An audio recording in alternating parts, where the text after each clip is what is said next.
to stay up with this. Hey, how you doing? Yeah. They asked. Running again? Yes. Okay. Beautiful library. Well, happy birthday. No. My son wasn't his birthday. It was,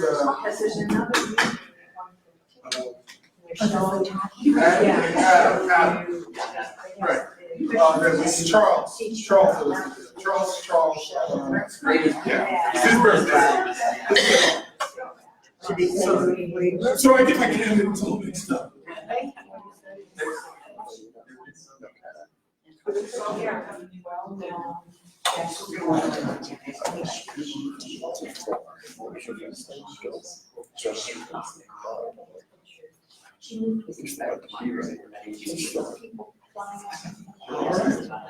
If you did that stuff, it confused the heck out of me. So I had to work with that. I had to work with both.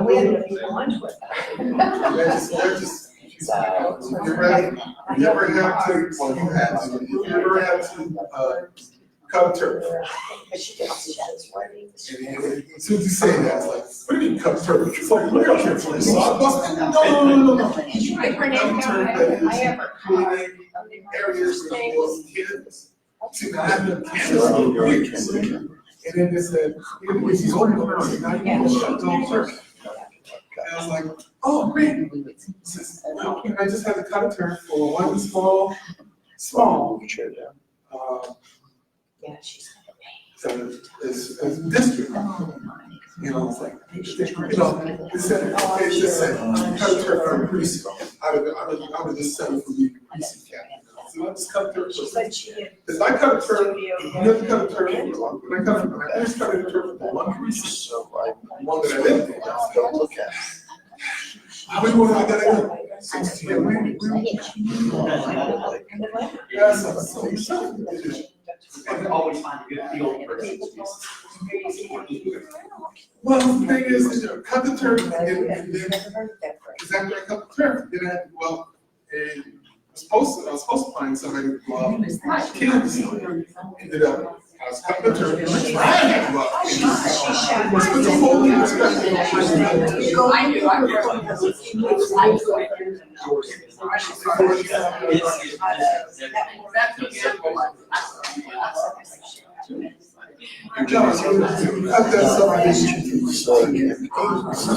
I don't want to have more than. I don't want to have more than. Although I was listening to you should have shared. You cut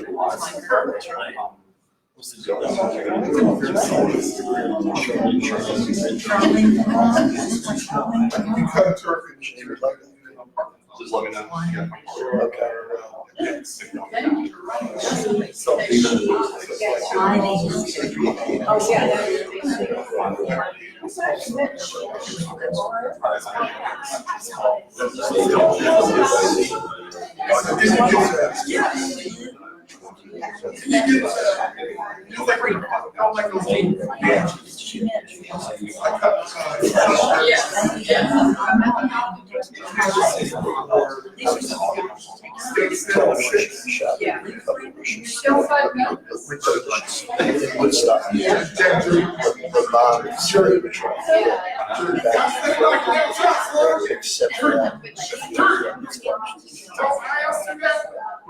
So first question I asked, I'm talking to last week, Journey, thank you.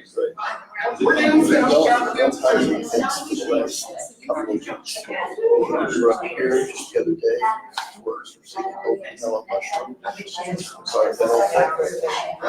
there's a lot to learn. Just like stuff back. Oh, Agatha is from New York. She lived 5 minutes from my house.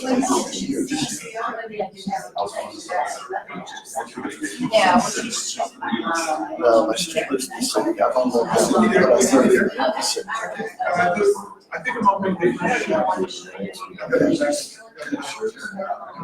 I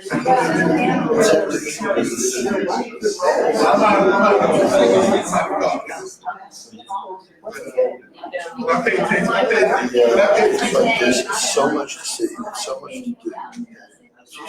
My sister lives right around the corner from the Kinsey. So it's a great spot to sit. She's 2 blocks out. It's a block from Lincoln Center. It's a block right in the park. So it's just that from the street. It's a 5-minute walk. There's just tons of stuff to do. Yeah.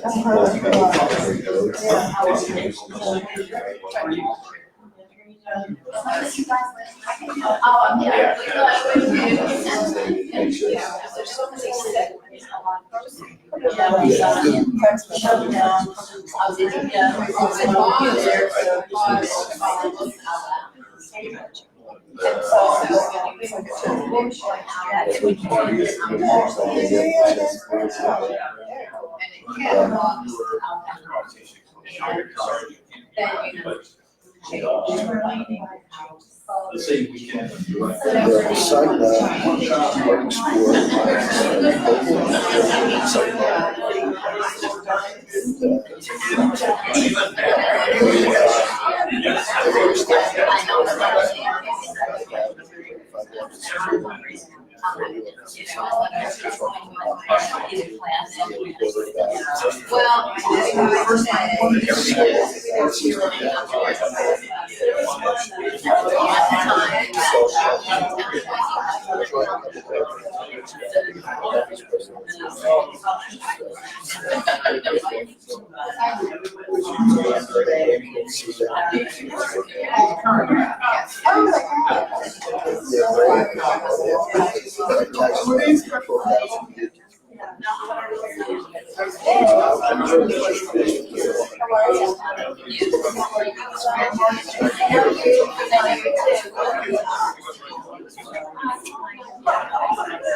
Stuff down. I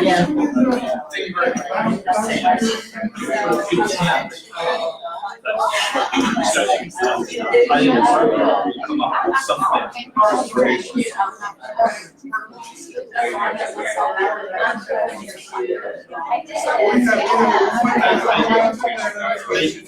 I'm not for all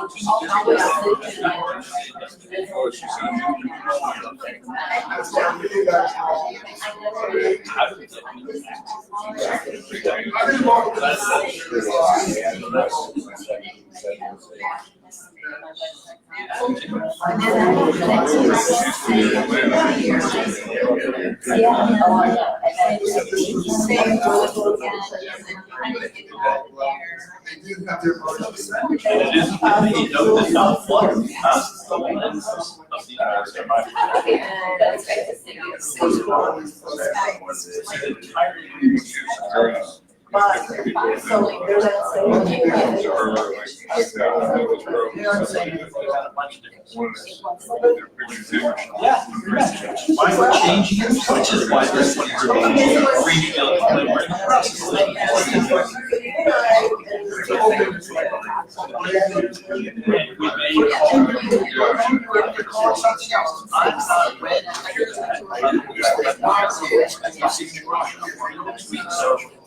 was like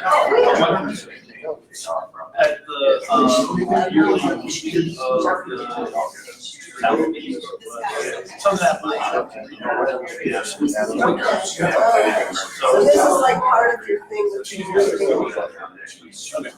Except this one is on my.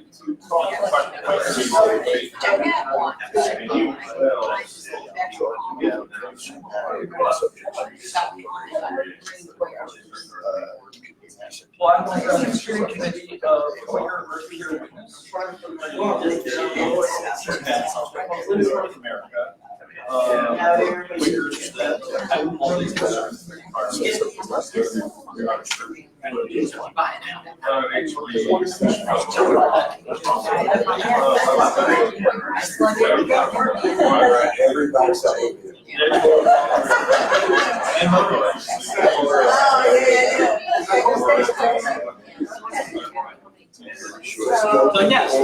We still exist.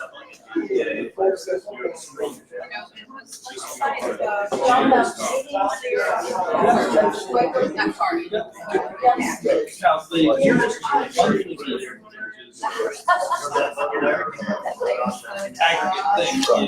like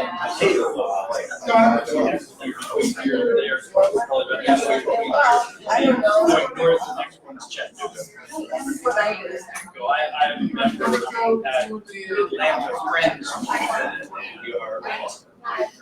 Quakers are the religious society of friends.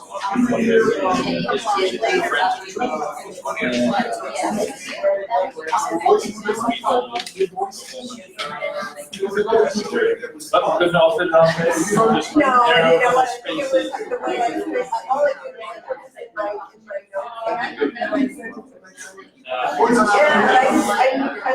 was in my note. Yeah, and I read it, basically, I'm going to be here with more stuff.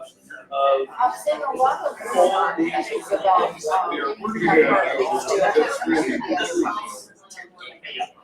He didn't necessarily address the fact that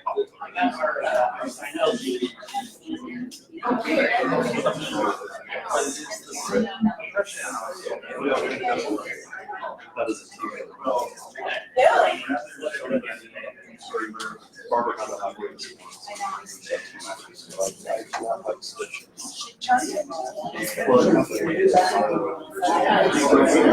So are we selling them and then like part of them? Let's see if it's still. Well, you know, I think we also listen to the state of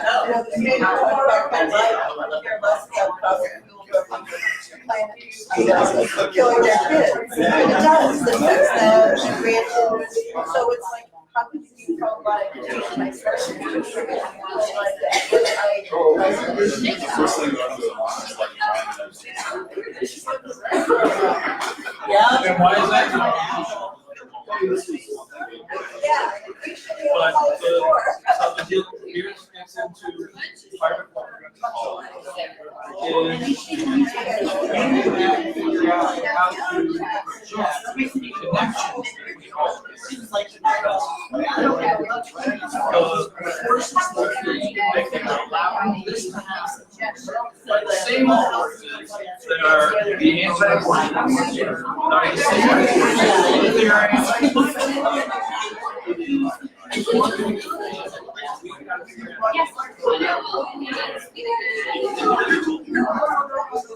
not just 11, but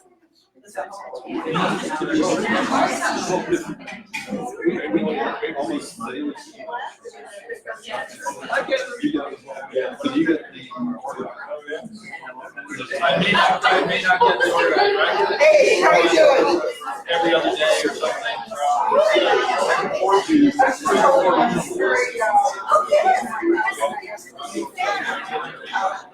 Yeah, we're running.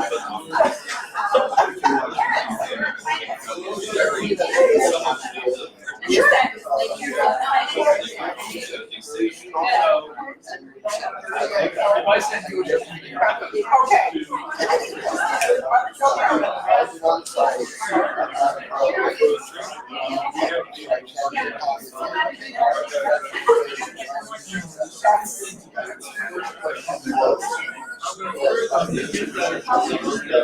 that is not what we have been taught. It's not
I think I actually like that. I'll do a little intro in about like 5 minutes.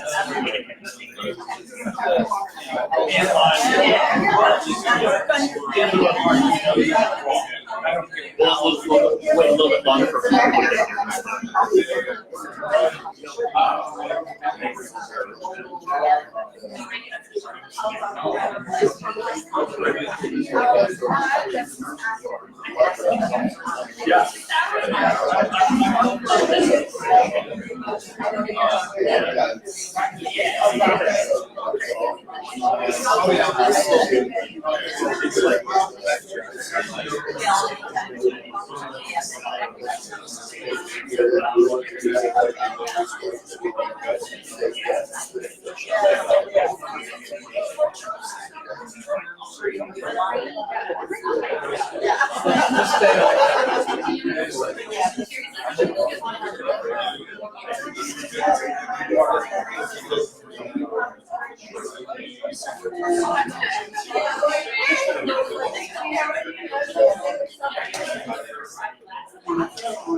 She is.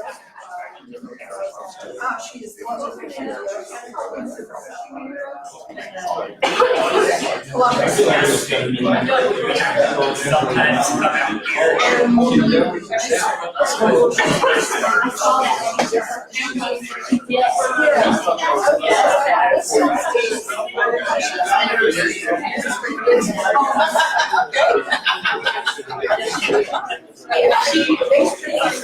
I'm sorry. He is there.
Take your hands and shake it over.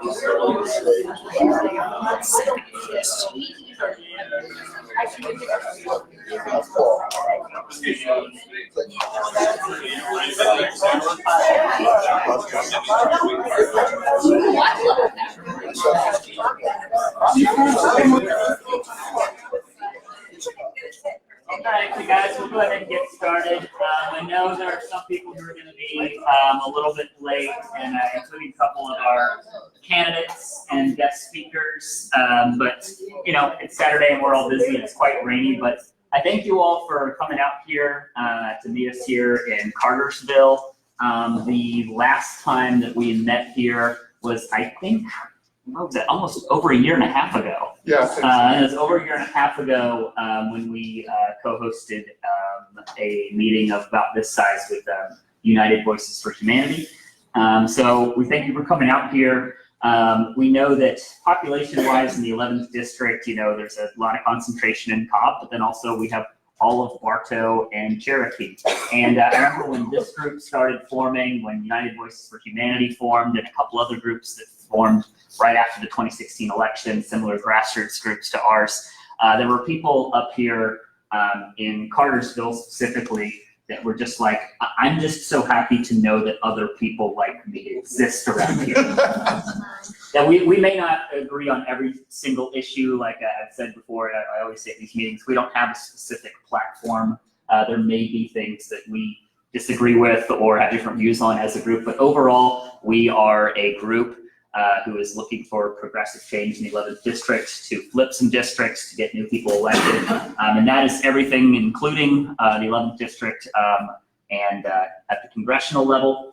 Rachel Kinsey is going to speak to us in a little bit, but then also all of our local offices, Senate, state legislature, down to district attorney and everything else in this entire area. So, you know, when people here in Cartersville started realizing that, hey, you know, it's not just liberal folks in recently flipped to blue Cobb, but there are people up here in Bartow, there are people here in Cherokee, there's a community of other people that are looking to make Bartow and Cherokee purple, one day blue. We are moving there.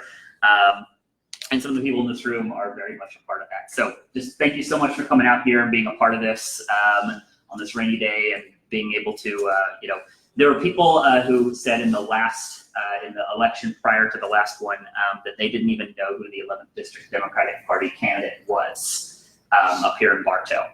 They had no clue until they went into the voting booth. Then last election, I know Flynn Brody, I always felt like there was 10 Flynn Brodys because he seemed to be everywhere at once.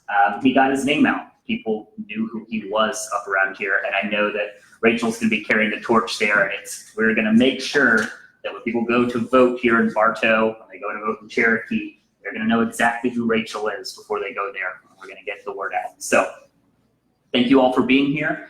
We have a couple guests joining us today. Some people are running a little bit later, but we have Hal Ronaldo, who's coming in just a little bit, who's running against the author of the abortion ban.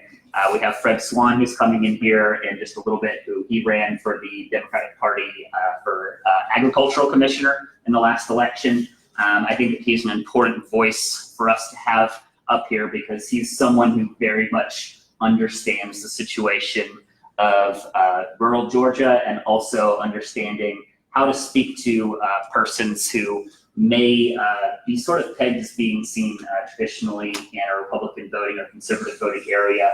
He knows how to speak their language, and he knows how to, being a farmer himself, knows how to talk to them and sort of help them see why they should consider other options and vote differently. So he'll be here in just a little bit. He's being called up by the rain. But first, we have had so many wonderful first-time candidates come up in the last election. We have more coming this time. It's just so amazing to see these people coming out and stepping up to the plate to run in districts that have oftentimes been either not contested at all or hardly contested. And now they're being contested hard. Areas that we didn't think we could have a chance of flipping 2 to 4 years ago are now in play. So along those lines, I'm very happy to introduce first time speaking to us as guest speaker, Ginny Lennox, who's running for House District 20. Thank you.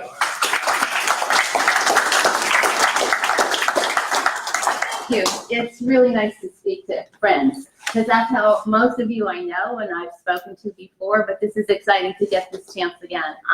I'm originally from New Jersey, but my husband and I got in the car, put everything we owned when he was he was stationed down at Fort Walton Beach and was getting ready to go. He's gone to Vietnam. He was lucky he went to Thailand, but I spent the 3 years down there. And when he got out of service, we kind of we were heading towards New Jersey, and we ended up in Jonesboro. Moved from Jonesboro to Smyrna, moved from Smyrna to East Hub, and now I'm in Conway. I taught in Bartow County, so this is like home for 25 years. I started over at Cloverleaf, went from Cloverleaf around the county, ended up at White with Sherry Glaze, and I was assistant principal. I went to public schools. I went to Catholic school. We did charter schools in Bartow, which were phenomenal. We stayed within the system. And then I got a phone call and said, hey, we would like you to open our charter school down in Marietta City.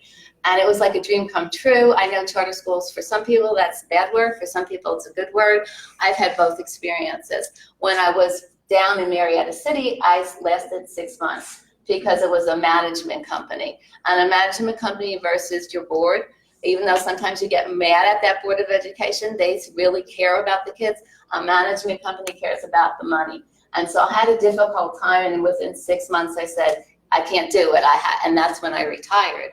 I feel like part of my platform, of course, is education. And I feel like that I've had all of those experiences. So when I am down at the Senate or I'm down at the House, and I don't even think I said what I was running for, House District 20, I will know that if I promise a teacher $5,000, that teacher will get $5,000 if I have anything to do with it. This year, teachers were excited, and we were excited a lot too when I was in the classroom because we were promised a lot of things. But once everything came to be, those promises were broken. And teachers are good people. And if you say, you know, we promised you 5, but we're going to give you 3 because the psychologist deserves part of it, she absolutely does. And so does the janitor, and so does the lunchroom prep. But promise us all the same thing at the same time. Don't promise us something to get our votes, because it happens over and over again. And then say, sorry, you got to take it away. But you understand because we're family. And you know what teachers say? We are. And so they go along with it. When I make a promise, I will keep her promise. One of the things people often ask me is, why are you running? And my answer usually is, now is the time. When I retired, my husband was also retired. We had these great plans, and all of a sudden he didn't feel so good. And then he felt a little sicker, and so we went to the doctor, and the doctor said, you know what, we're gonna watch you. I think something's wrong, but we're not sure. He said, no, I'm gonna send you to my friend. He's a cardiologist. Why don't you go over there today? So we went over there that day, and he said, I think I'll watch you, something's wrong. No, I'm gonna send you over to Kenneth Stone, see what happens. Put him in for tests, and they came back after several days and said, you have a rare lung disease. We're gonna start with certain medicines and see what happens, but there's no cure. And so eventually he fought the disease. It took 9 years before he succumbed to it. The bills would have been astronomical. I would not be living in my house. Most widows' lives changed tremendously, but we had great insurance because we kept our school insurance. I think every single person in the state deserves the same insurance that I had, or the same opportunity to get insurance like I had. And so that will be something that I am desperately fighting for. Do I have all of the answers? No, but I'm meeting with doctors, I'm meeting with nurses, I'm meeting with patients, and we're gonna try to put something together. I have had 4 doctors now endorse me. And one was an independent, one was a Republican, but they all said after listening to me, and I did a lot of the listening. They were doing a lot of the talking, I was doing a lot of the listening, and they were like, you're what we need down there. You've lived it, you've got the gray hair to prove it, and I want to endorse you. I will send you a donation. And so that really, really encourages me, because I know a lot of people are not for the same things that I am for, but when they listen to me and we talk together and we come together, they'll say, I will endorse you. I had one man who said, do not get me involved in politics, Ginny. I want nothing to do with it. And by the end of a week, I just spent a week in Ireland, and at the end of a week on a bus with me, he said, you know what, I'm gonna vote for you. We were talking to kids in a little town called Dingle, and they said, can I interview you? And I said, sure, but can I interview you? And they said, sure. And so we had a conversation about what was important to them. And it was student loans, it was healthcare, it was Veterans Affairs. And by the time we got finished talking, the man that was with me was a little bit lecturing them a little bit too hard, but he was the same guy that said, don't get me involved, who now was involved and was talking to students, college students, about why they should vote. So I feel like my strength is people. I'm able to relate to people, I'm able to talk to people, and I'm able to bring people onto my side. And so when I get down to the legislature, that's what I want to do. I want to work with people to make Georgia's better. I want my grandkids to have the same opportunities that I have. I want them to be able to breathe clean air. I want them to go snorkeling and see the fish, or scuba diving like my husband used to do.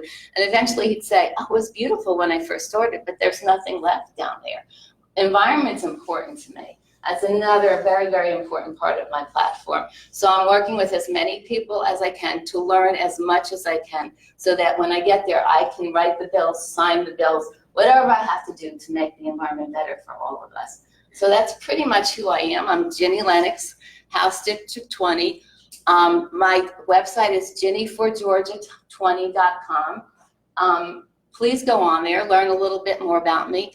I've got a long time. I'm retired. I've got all day long to meet people for coffee, tell you about me, learn from you what's important to you. That's how I'm spending my time right now. 100% of my time goes into this.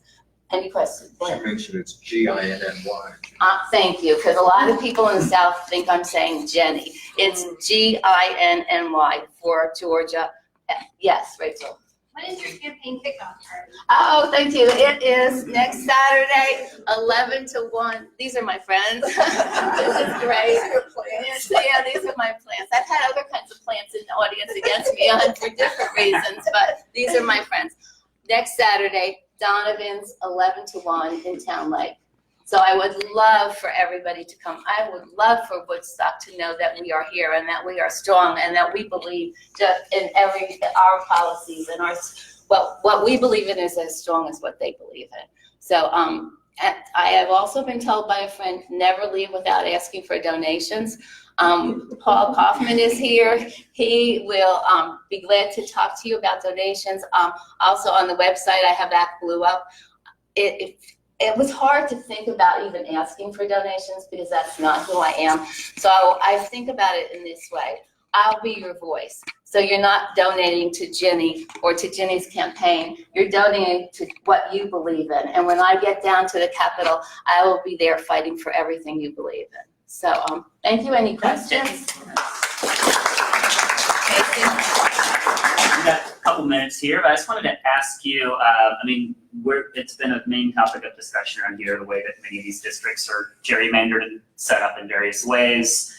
Mary Frances Williams, if you saw, her district lines are absolutely insane, and it's amazing that she was able to flip that. But could you tell us a little bit about the 20th district and sort of for those who might not be familiar here, a little bit of the geography and makeup and what it's including around here? Okay, we're the town of Woodstock, also the Town Lake area, out to a small portion of Holly Springs, up Bell's Ferry to Sixes, up Kellogg Creek Road. Mostly families, very little diversity, highly Republican area, but I am getting a great reception. And when I talk to people, they are listening and they're really paying attention, and I talk to them again and again. And I know people say it's going to be hard. I don't care. I mean, I am there to show them that we are here and that we are going to make a difference. So I will meet anyone, anywhere, anytime to talk to them about the issues that are important to them. And so Casey, people have said over and over, it's so hard, Ginny. I just feel I'm going to win it. I don't know why. I have this great campaign committee. They keep the right people coming at the right time to help me. And so I'm going to do everything I can to show them how much I appreciate their support. Karen.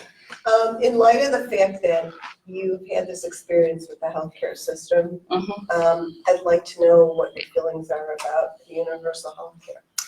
I believe in it, okay, but I think it's going to be hard to get there. And from every doctor I talk to say that is the answer. But if you use the word universal health care or Medicare for all, we're going to scare people. And so we may have to do it slowly. But yes, and they have to have people have options. But try to get help Medicare from any of us. We're not going to give it up. It's incredible. So if we can get people to understand what it really is, and that you don't have to give up your doctors. Because when we first went on Medicare, and when I say we, my husband and I, that's all we ever heard. Oh, you're not going to have your doctor. Nobody wants to see you.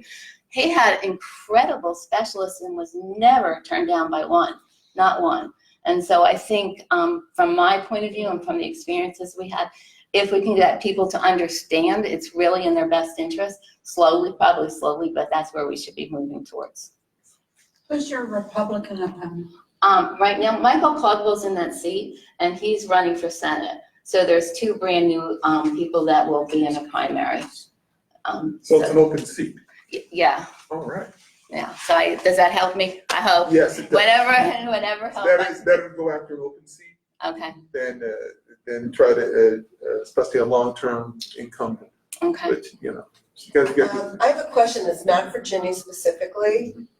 And I don't know if this is something that somebody can do. I know that Brittany put out like where the Dems were located or whatever. But for every district, for every race, is there a way we can get like maps that we can access like on our We like on have our even Facebook? better. Pardon? It was launched this week. You put an address in, and you see all your elected officials. It's on our website Are now. you talking about? I'm talking about the boundaries of every district because, when I tried to even go through my voter page, you can't even really zoom in and to see what the real streets are. And I think it would be helpful to all of us to know where our districts and our neighborhoods actually. And then in addition to that, there's 159 Together is another site we can show. So Now, there's my resources map are is out on there. But Sherry has an answer. Sherry. Go to the Board of Elections for Cherokee County, pull up maps. There's a map of every single precinct in Cherokee County on there. I don't recommend printing the maps, but I do recommend looking But at for them. indivisible, all of the counties will be, do we have that too? The other counties do have maps as well. I did it to the actual state, go to the Capitol's page, so the representatives. I'll just say real quick, if we wanted to get someone to get those maps and put them on our website, we could have Glenn add that to our website. It would be a pretty easy thing to put a page with some maps on there. If someone just wants to do the legwork of pulling together a couple maps for the districts. How far do you want to go down in detail? Do you want to go down to the precinct level? If someone wants to, that'd be wonderful, you know, but we could at the very least get all the congressional districts and put that. Yeah, one of the problems I've always had on my computer is that when you go on there from what's been there from the state, and that might even be the one you're talking about, is that when you kind of zoom in, you can't even really see the actual, you can't see the geographics of it. It's not horribly intuitive, and that's by design. Yeah, if you go to the precinct level, you'll see more detail. If you're stuck at the district levels, it's pretty vague. It's very vague for, say, like the congressional district level. It's very vague. It's hard to know where exactly the borders are. Sherry? Okay, for everybody who wants a detailed idea of any congressional district, any Senate district, any House district, any sub-district within the various precincts, one that I usually use is a site called statisticalatlas.com. And you can actually zero in on an individual area within a precinct. You can get it down to that level. Statisticalatlas.com. And for anyone who is a candidate, it's not only a real useful site for giving you a geographic map of every single House, Senate, and congressional district in your state, including the sub-geographic areas, but you can pull up complete demographic data on your district. Everything from income to education to family status. If there's a really frightening amount of information every government district on there. So if there are candidates or And it takes it to what level? What is the it'll actually take you into sub-geographic tracks within any state house district. Okay, still at state level, not at county or city. No, you can go to the county level as well. So I can look up posts. Can you go down to the precinct level? Mission districts. I don't know that you can narrow it down. I don't think it has it by post. Okay. I know you can go into House and Senate district, they're very simple. Those you can pull up. From there, you've got to know the geographic tract, the land tract. So you've got to kind of play with it a little bit, but yes, you can add tracts to focus in on a specific geographic area. But I just want to thank Casey for inviting me to speak today, and I would love to come back anytime. And please, everybody, questions, concerns, thoughts, give me a call. I'm very interested in talking to everybody. Thank you. Guys.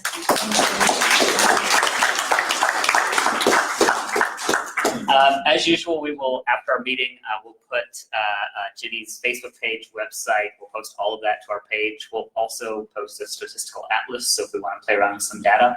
If anybody wants to specifically pull some maps for us to throw over towards Glenn to put on our website, that'd be great too, but we'll get all this posted after the meeting today. But just thank you so much, Ginny. Thank you very much for being here, and we would love to have you keep coming back and update us, especially when we meet back over specifically in your district. And Woodstock, that'd be great. Rachel, would you like to talk next? Okay, great. So guys, in case you don't already know, Rachel is carrying the torch for running for the 11th district. So, thank you, Rachel. All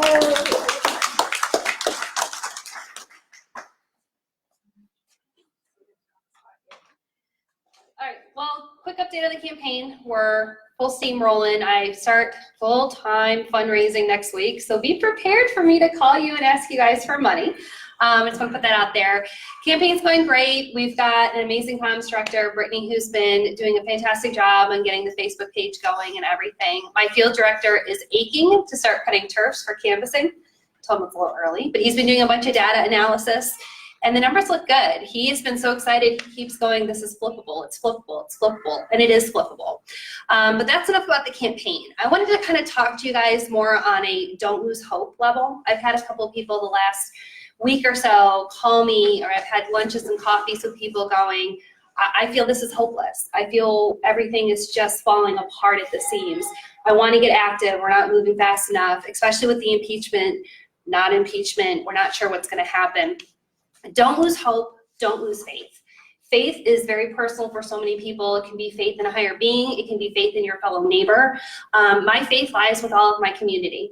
My faith is in each and every one of you. Is seeing you guys get out every day, repeating articles, calling me, saying, what about this? What about that? What are your thoughts on this?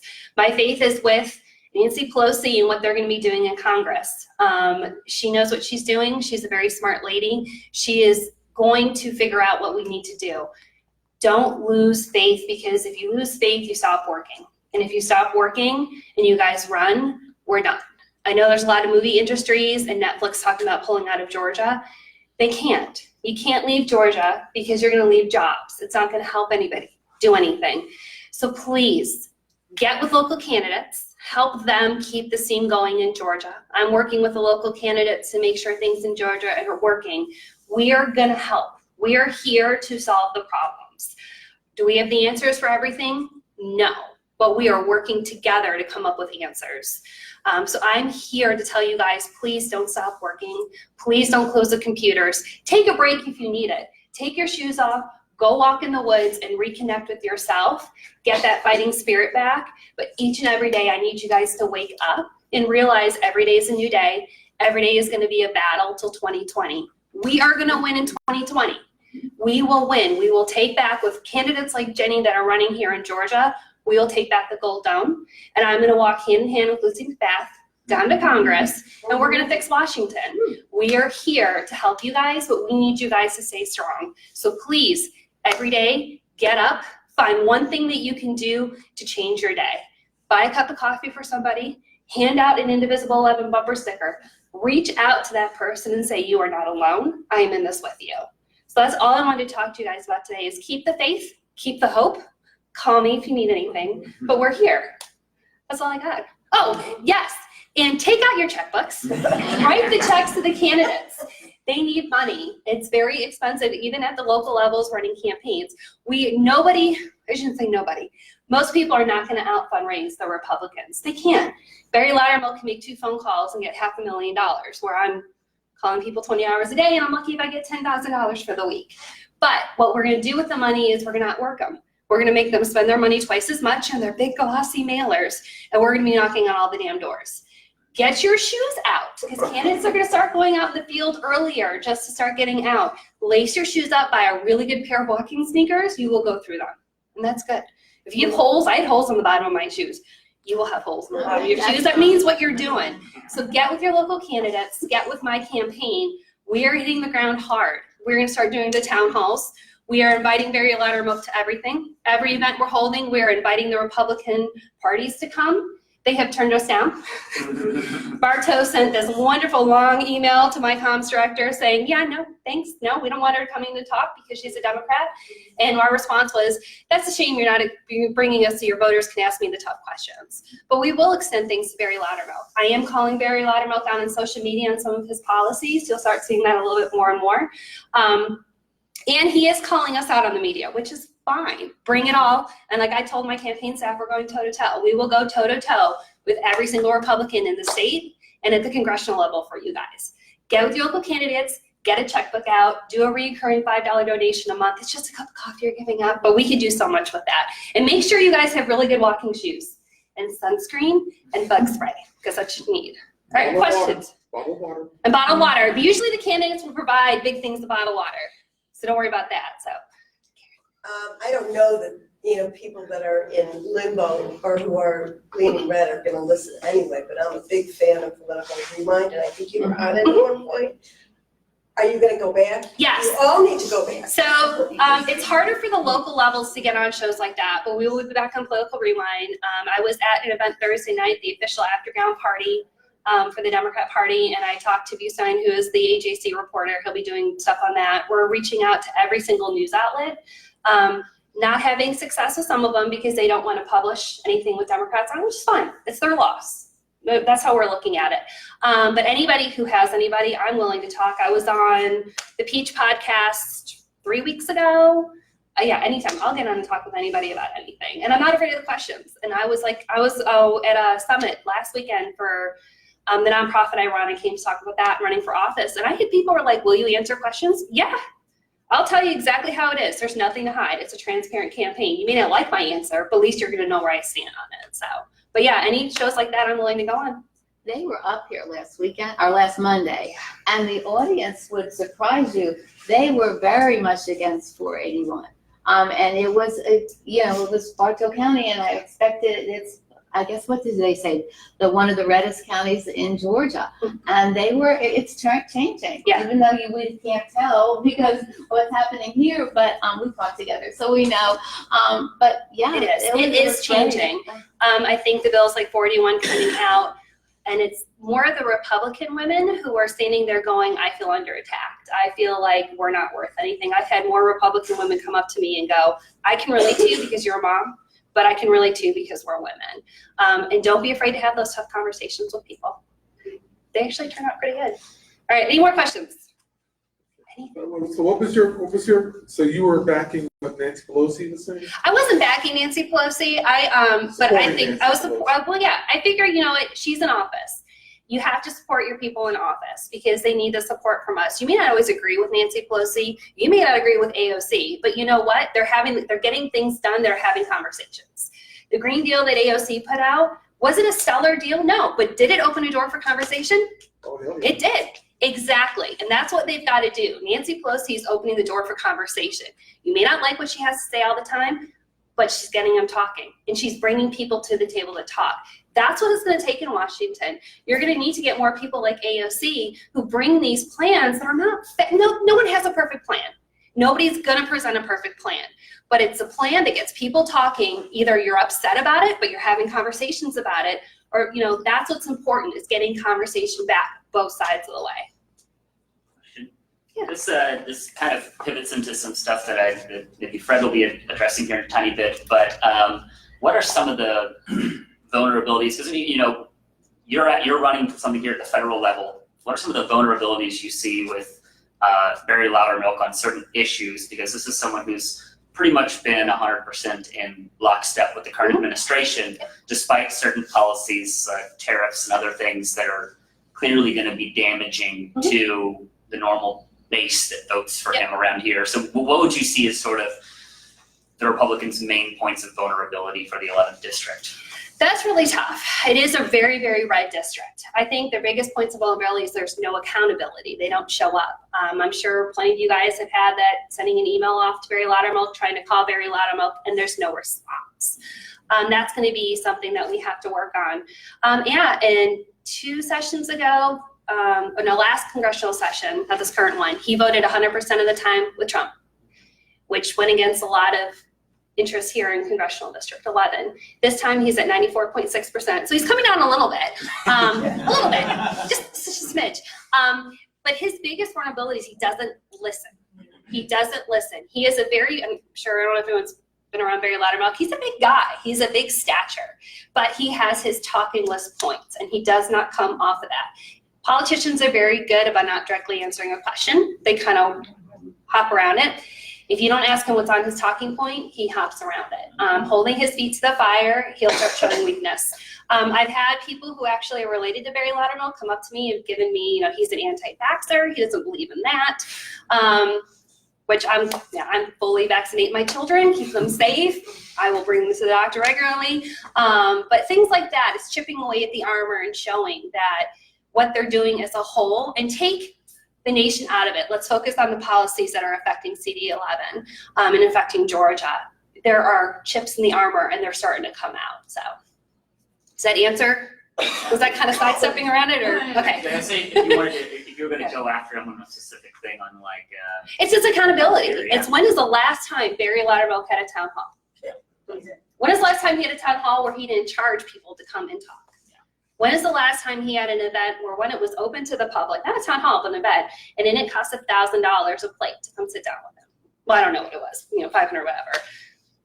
Barry Loudermilk is a multimillionaire. He was successful in his, that's fabulous. But when was the last time you saw Barry Loudermilk at a grocery store shopping? When's the last time you were able to catch him in public and go, hey, I want to talk to you about that? He probably did. Where does he live? He lives in Cartersville. Let's hear. He's actually, he's a Cartersville boy. So it's going to be a tough area. because he's here. But yeah, when's the last time he was there for you and you were able to have a conversation with him? We stumbled across a video from February that some guy in DC found him and walked lockstep along the sidewalk, and he darted into the Capitol Club just to go meet with somebody. Yeah. We found this video back in February. Yeah. Like I said, I'll answer any questions. I'm accessible. You may not like what I have to say, but that's okay. It'll be a conversation starter. And maybe at the end, your ideas and my ideas will come away with something we both can be happy with. Oh, and if you watch Fox News, Barry's in there a lot too. Oh, yes, Barry's in Fox News a lot. So you're not recommending watching Fox News here, are you? Indivisible Georgia 11 has a tent next Saturday at Juneteenth on the Marietta Square, and be a great campaigning opportunity for you. We will be there. Come through there. We'd like to have your materials, and we're going to get. You say you're going to have you? We'll be, yeah. My family and I will be there. I will have my children in tow. My Oliver will be there, and my daughter Madison will be there, and my husband will be there. We'll be there, yeah. Come on We'll down be there. Saturday. Yeah, we'll be there. Come down, see me, ask me questions, ask my kid questions. She's pretty good about answering for me, and she's a great campaign spokesperson. But yeah, we'll be there. Some So people don't know what Juneteenth is. Can you? It's the most well-known, popular celebration of the end of slavery. It celebrates when the folks over in Texas finally found out that they were. Yeah. Texas was the last state to surrender in 1865 in the middle of June. And when it surrendered, it was the end of slavery in the United States.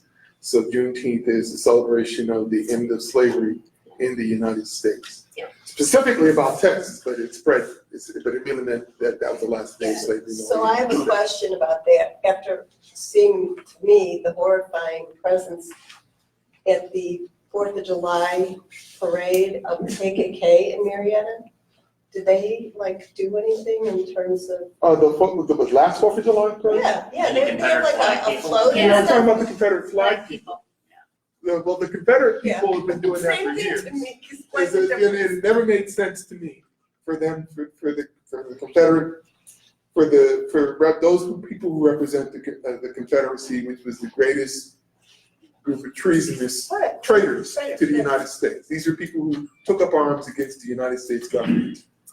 For for whatever purpose, whatever reason, but they took up arms against the United States government, which meant that they are technically committing treason. Right. It's so they committed treason, and they were given a pass because Lincoln did not want. He wanted the war to come to an end, and he wanted one whole country again. His whole idea about fighting the war was to bring the country together, to finally bring the country back together again. So he was more interested in bringing them back into the country than he was actually really in ending slavery. It was just that it took him about halfway through the war to figure out that the best way to destroy the South was to destroy their economic base, which was slavery.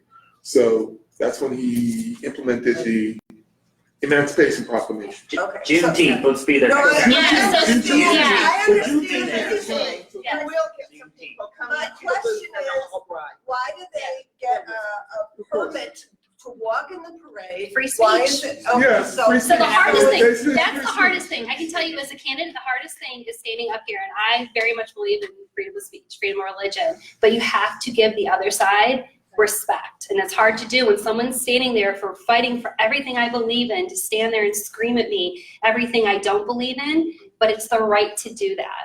That's why they can get a permit. It is their right to have a float and to be represented. So we're gonna So. potentially see them next weekend. Yes. No, they're at the Republican parties at every They're Juneteenth. everywhere. They're everywhere. The Republican Party is going to be there, and they're the party of what they call themselves, the Sons of the Confederacy, whatever it is. Yeah. They're the party that those people represent. Now, it wasn't actually Klans. Now, the Klan cannot technically, I don't think. They can't use, Klan doesn't get permits to march unless they take their hoods off. Yeah. Correct. That's a law. Yeah. That's the law. Okay. So Okay. they weren't Klans people. They were just. They're just People cops, marching with on. their stuff hidden under the Yeah. uniform. So there They you can go. come, but anyway, is there anything else for Rachel, Yeah, you Linda guys? has a question. Yes. Kind of understand, and I appreciate your question about the Klan, but how far can we go with this? We have Nazis killing people in Charlottesville. Where do we draw the line? That's- Nazis killing people all over the Yeah, place. that's a tough question, is where does the line get drawn in the sand? And I've had people come up to me and say, well, it's where to me, it's where your personal line draws. Look, you're protected for freedom of speech. You're not protected from hate speech. You're protected from freedom of speech. And it's a personal line for everybody. There are certain things that I will tolerate being said to me, or if a group of people that I have, because it is your right. You know, and I have the same right to spew what I call facts back to you, because that's what I talk facts. Even if you draw the line in the sand, it's sand, it moves. It's gonna be fluid and it's gonna go. Now with this administration, have we seen an uptick of hate crime? Absolutely. I think the statistic is like 233% rise in hate crimes. And that's just the base. What we do is, like I said, you get up every morning and you change that. You change, like Flynn Brody said last time, change the narrative. Take control of it. Do one nice thing every day for somebody, find somebody, connect with them and talk to them, and start talking your political beliefs. Start talking about your morals in the morning. Do something nice for everybody and you will find your day's better, and you may have talked to somebody that now is gonna vote for the facts, for science, for protecting human rights. So yeah, but it's a fluid line, and it's up to us to keep that line as straight as we can by getting up every day, drinking your coffee, maybe not looking at the news first thing in the morning, because I tend not to do that first thing in the morning. I want to have my coffee and enjoy quiet before I look and go, okay, what's going on today? Okay, we're going to put that down right now. I can't handle that. So, and it's okay to take a break, take a step back, unplug for a little bit. So. Oh, Is there anything else for Rachel? yeah. Questions? Have you read the Mueller report? I am on page, I'm like 3/4 of the way through it. I have not fully read it. Okay, so you're halfway through the second volume? Yes. Yeah, okay. Yeah, I haven't fully read it yet, so when I'm fully done reading it, for those who want to discuss the Mueller report with me, absolutely, I would love to sit down and discuss it with you. So yeah, any other questions? What's to discuss? Well, true, all the little black lines. Oh, the redacted parts. Yeah, the protect, what do you think this means? Any other questions? Questions for Rachel? Pieces into it. You can see Yeah. more now. Yeah, which we should, so. Any other questions? All right, don't forget, donations and shoes. That is your responsibility, because we are going to need them. Casey will have my information up, but it's Kinsey, 4congress.com. We tried to keep it real easy this time. Get on, check it out, give me a call. My cell phone's on there if you want to talk things, and start sending funds. So we're going to start hosting some big candidate things. We're going to invite every single candidate in the area to come. We're going to do a lot of joint fundraising to help these lower candidates kind of boost up what they need and get the word out. So awesome. You guys have been fabulous as always. Thank you. Thank you. Thank you as always to Rachel for being out here, and yeah, homework is donate money and shoes. So that's going to be it, because I promise you that a lot of these incumbents, you are never going to see them knocking on a door around here, and Rachel will be out there, and we'll be out there with her. I want to make one just kind of note here, something that I like to emphasize, and I haven't been on the Facebook group as much lately because I've just been myself not on Facebook. I think it's actually bad for the world.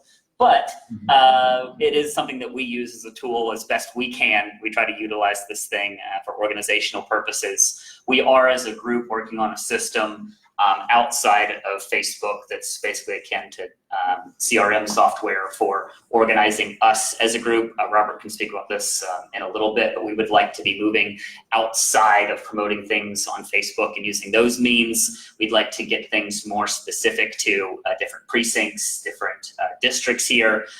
But having said that, this is the thing that I just kind of want to emphasize, and maybe I should be moderating the Facebook group a little bit more, but we can all get very overwhelmed, like Rachel's saying, looking at the news first thing in the morning and seeing this about the Mueller report here, or this thing about this scandal with the current administration going on. And look, we all need to keep up with that. We all need to be informed, but also all of us are seeing the exact same clip from Rachel Maddow, shared between every single one of our social networks. And that's all good. It's all very good. But I would just like to encourage this.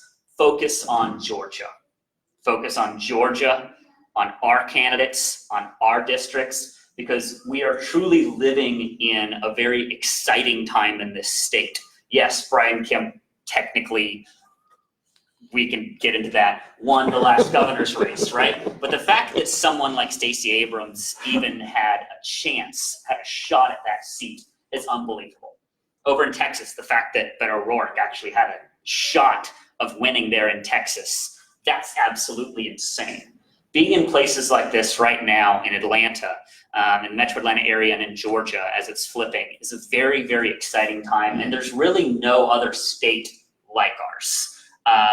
Here we are, a deep South state that is going purple and could conceivably flip. There's nothing else like that. And our votes matter. Our votes matter. Texas is Texas. It's kind of the South, but also Texas is Texas. Florida is a battleground state, but also Florida is not quite the South either. Florida is Florida. We are the one deep, formerly deep red, Republican deep South state that is flipping. So let's focus on us. Let's worry about things here. We have to keep up with things nationally, but it's going to be very important that we keep up with what's going on right here. Yes, a question. Should we be going after the Senate seat? We're going to be getting into that soon, and like we're already starting to get that news is starting to percolate out. But also, it's still so far away from that there's no telling how that's going to shake out.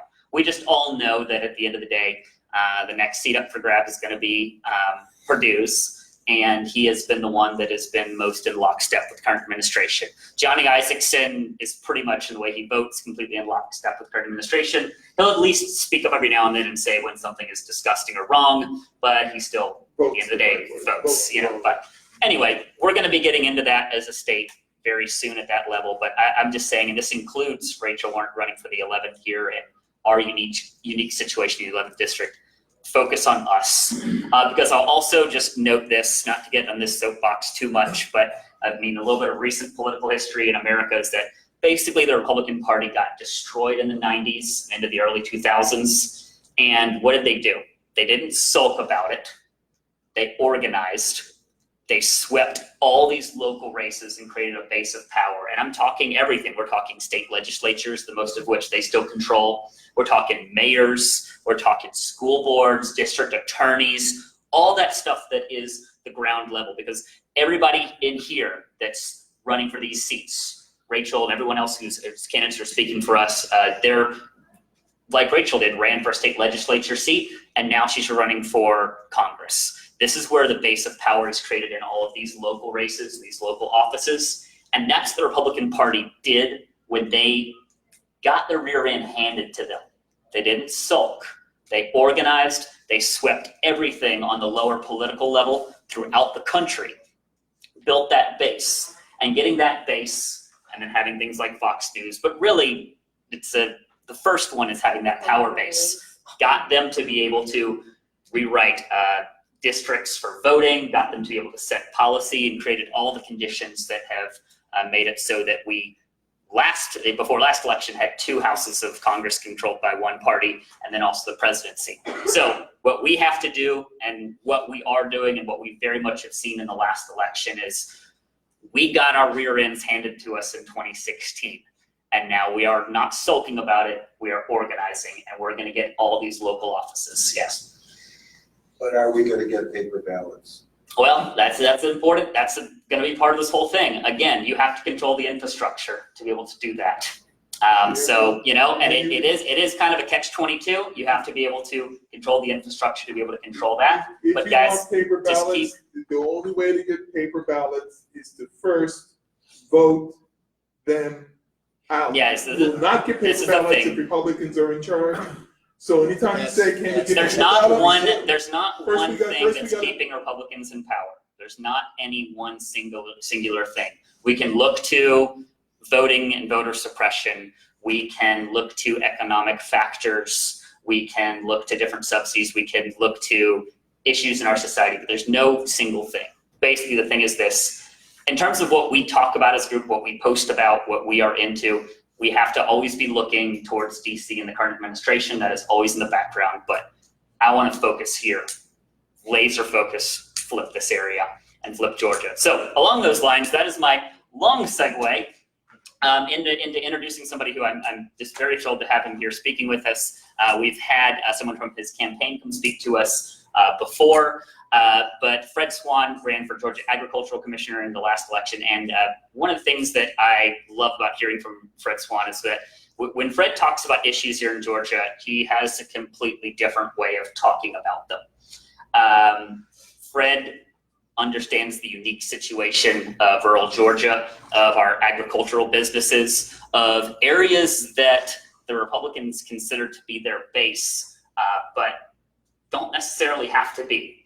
I mean, driving around rural Georgia, guys, just like up here in Cartersville, like I was saying earlier, there are plenty of Democrats, there are plenty of liberals, or there are plenty of people who are traditional Republicans who still, for the right candidates, will vote for a good Democratic candidate, and that's how it is. And Fred is somebody who has the background and the knowledge to know how to speak to that significant part of our state.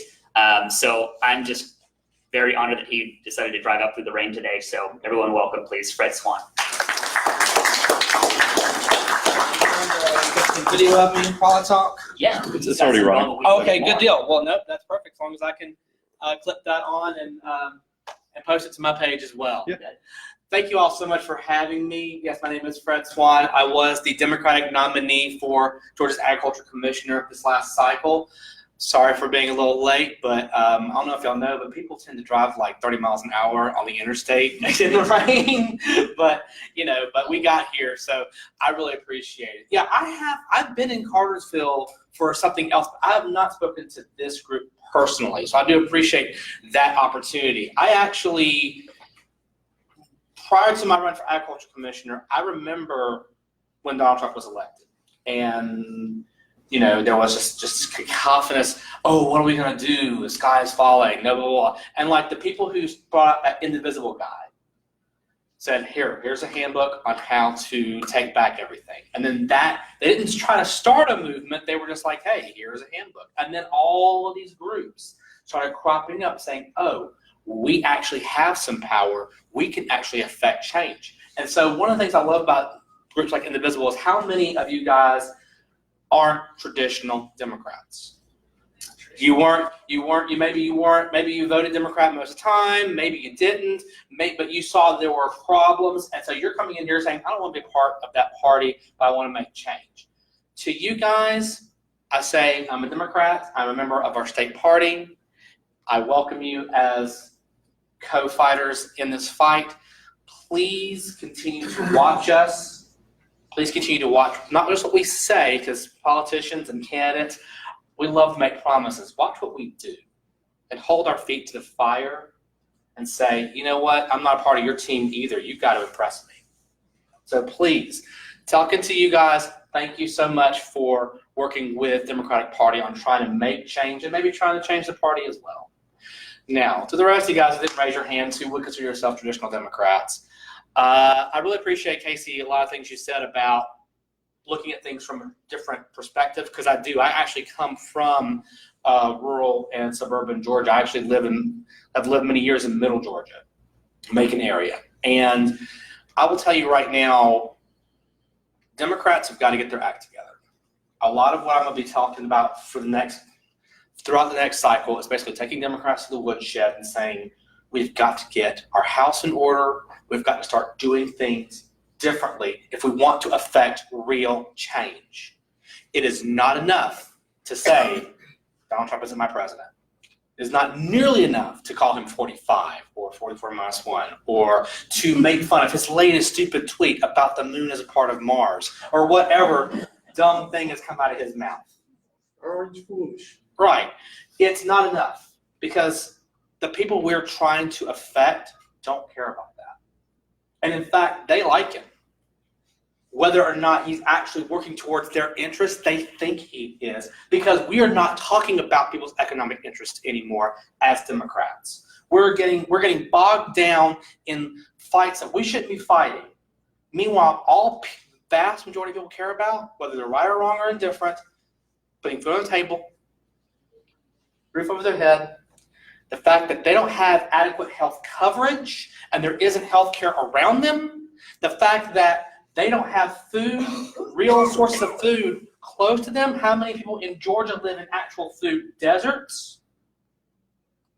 There are real systemic problems, and until Democrats stop pretending like it's just Republicans causing the problems, and like really, once we get in office, everything will be all sunshine and roses. No, until we start saying, no, the system has problems, and we all need to get together and fix it, we are not going to see real change. So I'm talking to everybody in this room, not just Rachel, who is a fantastic candidate, who I cannot wait to no longer be able to call Rachel, but have to call her Congresswoman Kinsey. I'm talking to the people in the room who are on the evil Facebook, who share out the memes and tweets and whatnot. Try sharing something about policy. Let me ask you a question. How many people here know which Democratic presidential candidates are actually talking about industrial farming? You got one. There's currently two. There should be more, in my opinion, but there are currently two. And the fact that most people don't even know what the candidates are talking about, there's no their personalities, is part of the problem. The problem that we can't even correctly articulate what people are trying to fight for and how they're trying to change the system is part of the problem. We need to actually be able to articulate not just that Donald Trump is bad, but how our positions are better. Because here's the thing about Donald Trump, guys. You know why he won? He won because he went and talked to people. He may not have been saying things we want to hear. When I don't want to say when I get out there and repeat his misogynist, xenophobic, racist, homophobic messages. But we're not talking to people in language they can understand anymore. We're not talking about the issues that people care about. We're not talking about health care. We're not talking enough about the fact that if we had flipped the legislature, we would right now be working on expanding Medicaid as opposed to now fighting this abortion ban. We're not talking enough about how, if we had flipped the legislature, we would be looking at fairer election maps, maybe even paper ballots, instead of being set up for more voting and election rigging. Instead, we want to talk about the dumb thing Donald Trump said, which he loves. By the way, guys, he loves, because it's just a distraction. Distract, meanwhile I'm going to push forward this horrible agenda. We need to be talking to the people about things they care about. We need to talk to people about the fact that there aren't enough jobs in communities, and we need to talk to them about the systemic reasons why.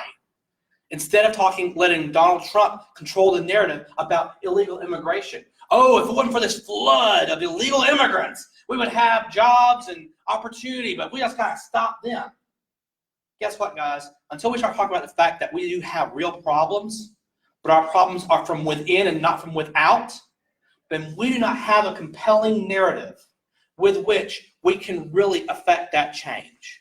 So I'm just telling you right now, I'm urging you guys, more than anything, look at your candidates carefully.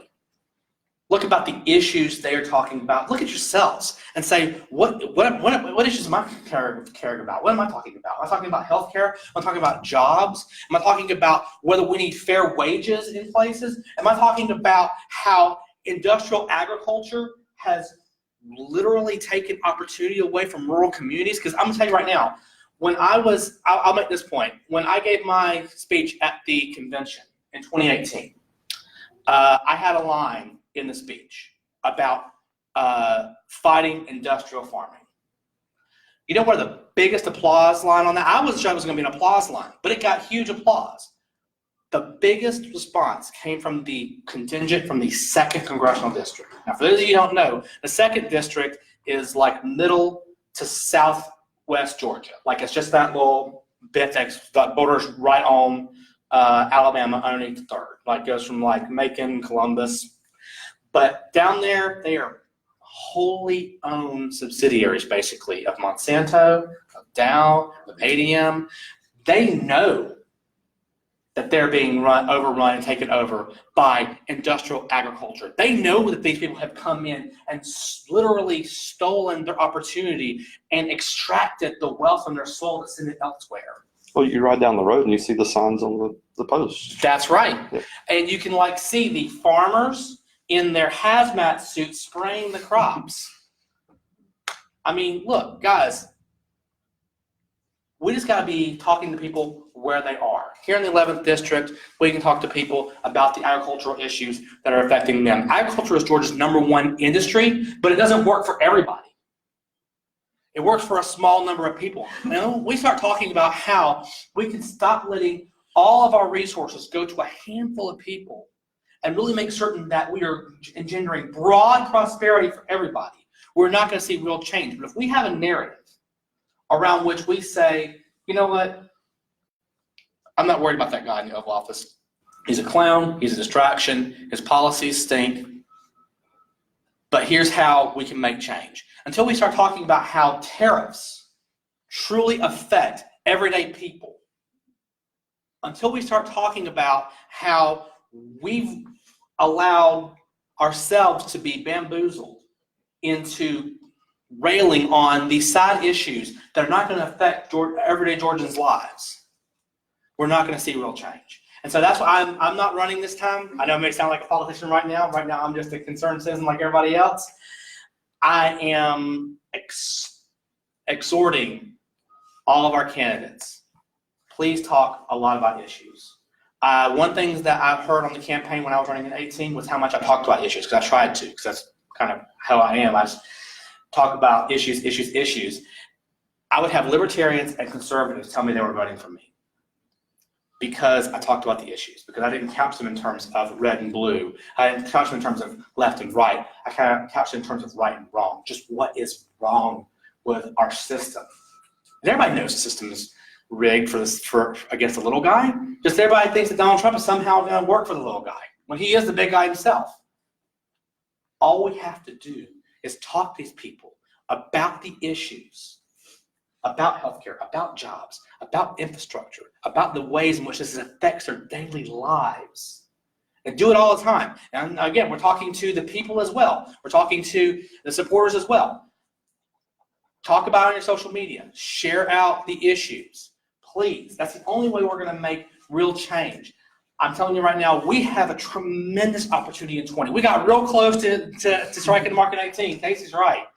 We got so close, which means that in 20, we could flip the whole thing. We could knock David Perdue out of his seat. We could elect Rachel. We could get all of this change done. We could become a real blue state. But we have to start talking to the people where they are and where they live. Stop demanding they come to us. And that change doesn't begin with those candidates. It begins with you guys. So that's kind of my, thank you for taking my TED Talk on that. But I think I'm probably running out of time a little bit. Do you want to take some questions? Yeah, can I take a couple of questions? Yeah. What about the environment? How do the farmers really feel about the environmental crisis? They don't feel like it's an environmental crisis. That's just it. Even with the farms down in Guatemala, even with they can't grow any food down there. That's why they're coming from. No, even with, see, you're thinking too big and broad talking about Guatemala. Even if you're talking about the destruction that happened with Hurricane Michael, you talk to these farmers about how climate change has helped to create more superstorms in more places where we've never seen them before. Oh, and by the way, guys, we need to keep saying this over and over and over and over again. Climate change is real. Climate change is largely man-made. And climate change is an existential threat to us all. And we need to keep saying that over and over and over again. These farmers don't believe that. They think it's just a cycle that happens. They think it's just, natural warming and, it's something that we have to live through and get through. The thing about it is that you have to understand about the psychology of many farmers is that they're used to disaster. They're used to just getting through things. They're used to their crops being destroyed by bugs or by hail or by anything. And maybe the crop insurance covers it, maybe it doesn't, but at the end of the day, maybe some farms go under, maybe some farms don't, but all you can do, the only way out is through for these guys. So they're not worried about climate change, but they're also, some of these bigger guys are also not worried about the local environmental effects that they cause either through their use of pesticides, through their overuse of nitrogen and phosphorus-based fertilizers, the way they're choking the air, choking their rivers, huge fish kills. There are places like in Raven County where literally they can't even use their local river anymore because of a local farm. So yeah, honestly, talking about climate change is important, but this is one of the things where, again, I'm saying bring everything down, bring it local, make it accessible to the people you're talking to. Because I'm telling you right now, if you deal with the environmental degradation of local industrial farms, you will reach the climate change because they'll have a building effect. But you cannot deal with huge global issues with most folks who are just trying to get through their day. So yeah, most of these farmers don't care about climate change, despite the fact that it is affecting them daily. They just think it's something they can get through. So we need to talk about how their practices oftentimes are harming their local communities. Yes?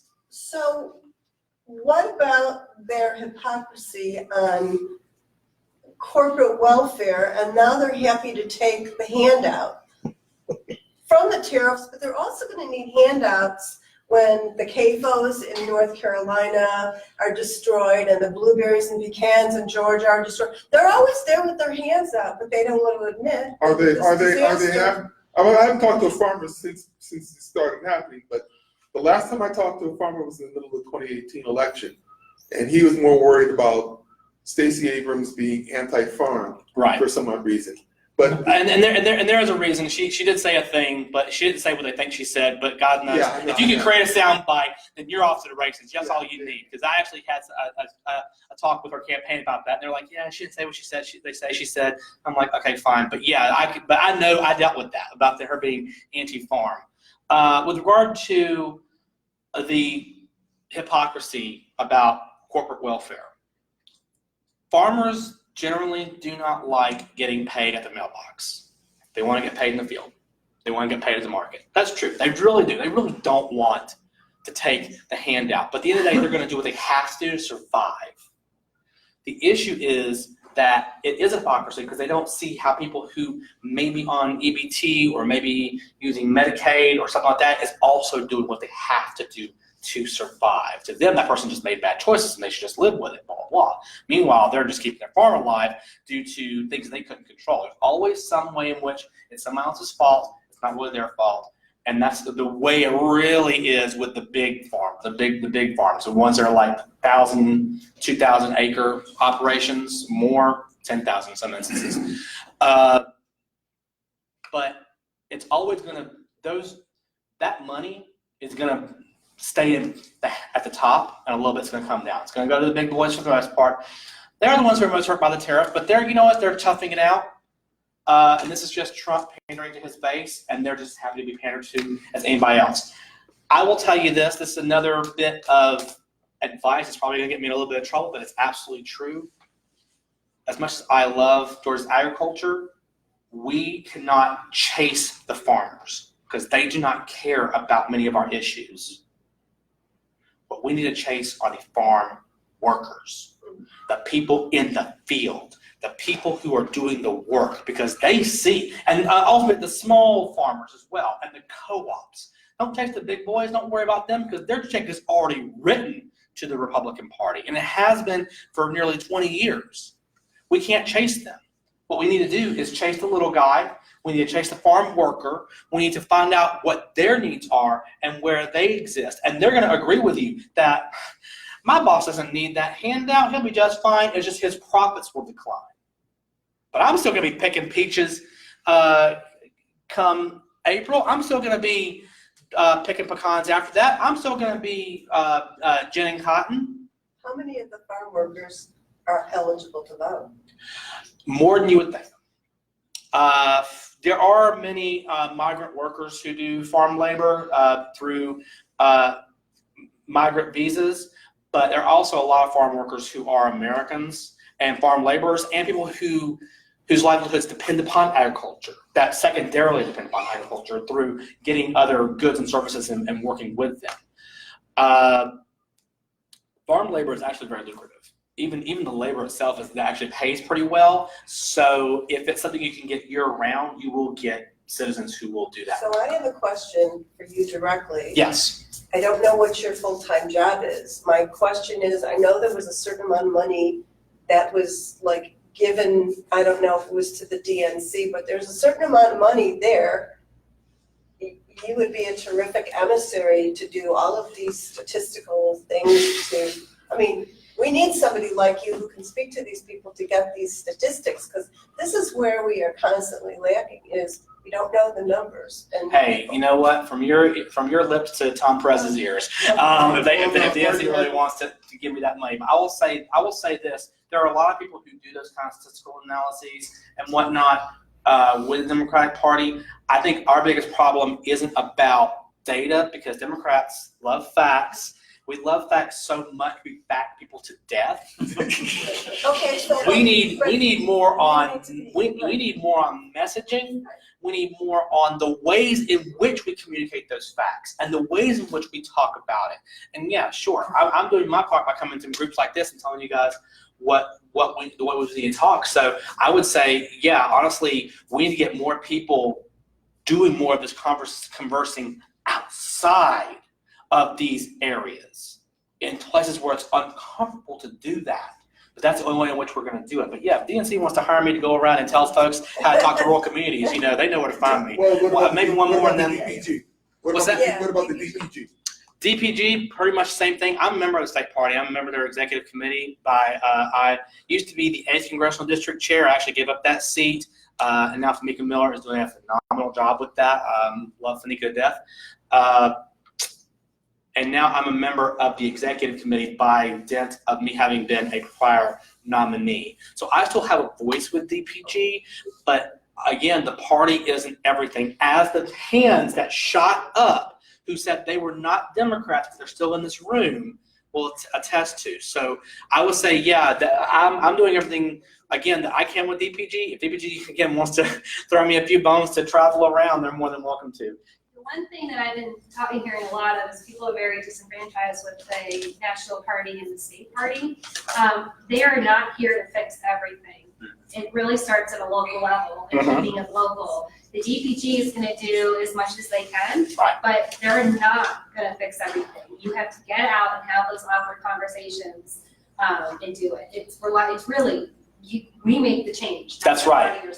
That's exactly right. And it changes from the ground up. Like he's talking about running for not just state legislatures, but mayors and school boards. My God, school boards and county commissions. Listen, I don't know what your guys' school board situation is here, but if y'all got some open seats or some conservative-leaning folks who need to go, y'all need to either find somebody who will run for it or run for it yourself, because that's how Republicans took over. That's exactly right. They started in the school boards, they started in the county commissions. That is how they took over, and that is how now they've dominated us to the point where they can get through their misogynistic, draconian laws that are going to hurt women every day. The only way we're going to change that is by changing the narrative, changing the conversation, and by thinking more locally. Stop talking about Donald Trump. I tell people this. People will talk about their Democratic nominee, who they want for president. I have my pick. I have a couple of picks. I have a couple of people, and if you want to talk to me about it offline, I'm more than happy to tell you who I think and why. But I'll tell you this, I'm more interested in hearing, who do you want for your school board? Who are you fighting for in your county commission? What do you think about your mayor's race?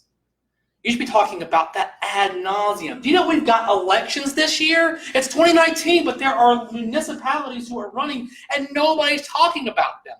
But that is how we affect real change over time. It's not going to change the cycle in 20, but it might change the cycle in 30, and that's how we're going to get there. I think I've talked you guys to death, so I really appreciate the time y'all have given me. Thank you.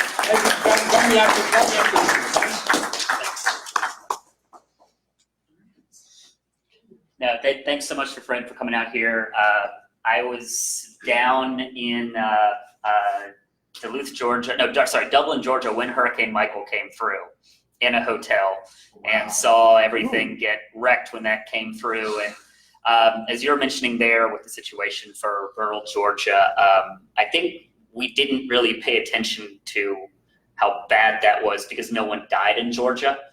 And it's frankly unbelievable. You know this more than I do. I just go down there for work trips, but I swear south of Macon and that area, about every other house had a tree through it, pretty much, And this is on top of a people that, as Fred were talking about, that they're just focused on their day-to-day to live, to survive, who've already been largely forgotten, left behind by our country, by both parties.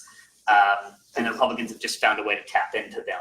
But if we can find a way, as Fred's talking about, to tap into them and make them realize, because the Democrats used to have a blue collar base. We've lost that. Sometime again around the 90s, we lost that. But Charles knows this a lot. We got to pull back that blue collar working class Democratic liberal base. And we have people around here who know how to do it. So, and to document that, Hurricane Michael hit in October of 2018. Mm-hmm.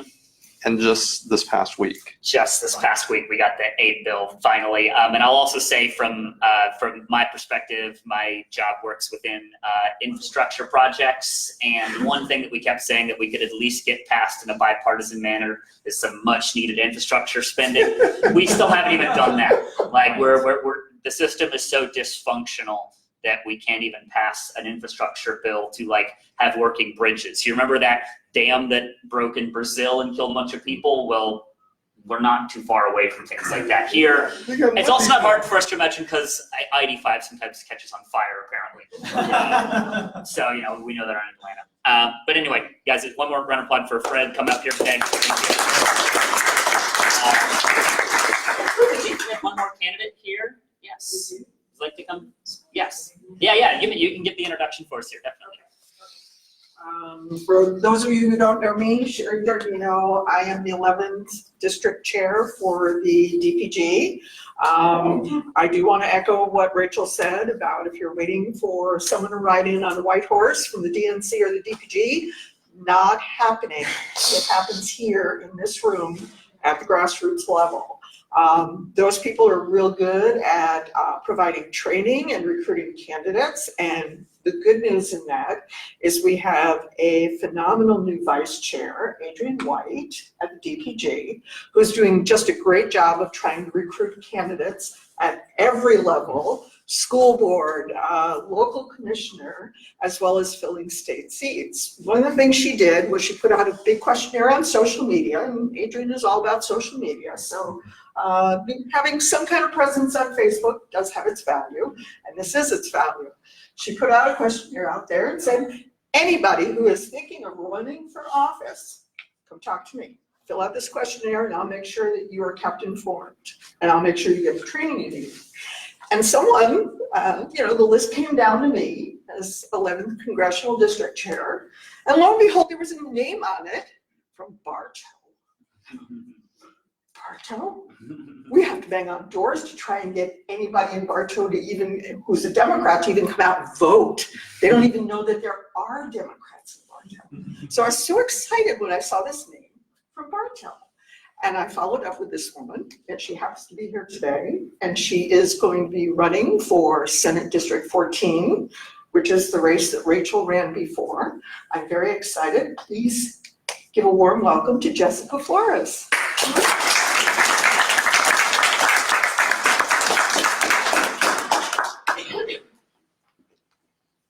Thanks for having me.